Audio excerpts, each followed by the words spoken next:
Ça prend combien de temps de se transformer en Paloma? Je vois pas de quoi vous voulez parler. Je me réveille comme ça. Waouh!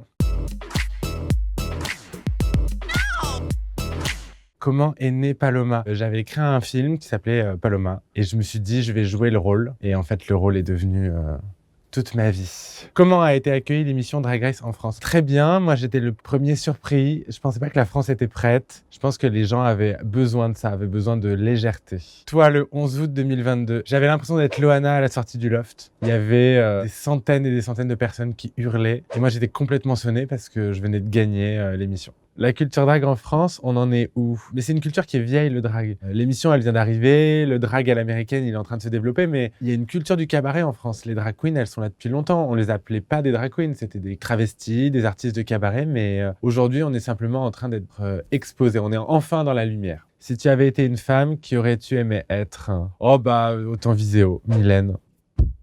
Nicky Doll a récemment fait une démo de lip-sync dans la boîte à questions.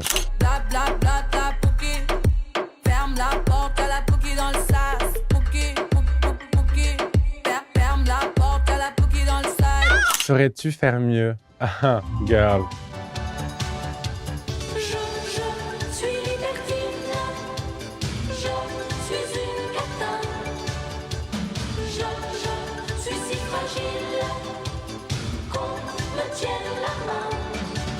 Entre nous, c'est plus facile de draguer en Paloma ou en Hugo? Alors Paloma, elle ne drague pas. Elle se fait draguer, mais moi, quand je suis en Paloma, je n'ai plus de libido, hein, c'est fini. Par contre, Hugo, il drague. Quel conseil donnerais-tu à un jeune homme qui voudrait devenir drag queen? Déjà, je pourrais donner ce conseil à un jeune homme ou à une jeune femme, puisque le drag, c'est pour tout le monde et pas que pour les garçons. Je dirais à cette personne de faire quelque chose qui lui ressemble et de ne jamais essayer d'imiter les autres. Le drag, c'est un art, mais aussi un message politique, évidemment, mais le drag, c'est politique. À partir du moment où la société nous juge et nous stigmatise, on est des personnages politiques. Moi, à chaque fois que je me promène dans la rue en drag ou à chaque fois que je viens sur un plateau télé, j'estime que c'est un acte politique. L'expression drag que tu utilises le plus souvent, c'est à cause de soi, no shade.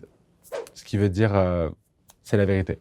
Peux-tu nous parler de la tournée Drag Race Live? Je suis en plein dedans, donc je suis épuisé, mais c'est génial. On fait le tour de France, on va enfin rencontrer le public. C'est la fête du drag, c'est la fête des queers, c'est la fête des alliés. Il y a un mélange de tout dans la salle et c'est juste trop génial.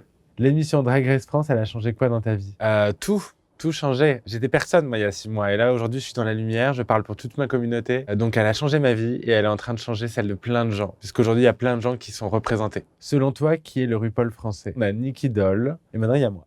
En vrai, tu serais capable de prendre la place de Nicky Doll en présentatrice? Capable, oui. Est-ce que j'en ai envie? Non. Nicky, c'est ma sœur. Elle est incroyable. Elle fait un travail... Rien que de parler de Nicky, ça m'émeut déjà. Donc, chérie, c'est ton royaume. Paloma a permis à Hugo de payer les factures et puis surtout d'être à ma juste place. Voilà.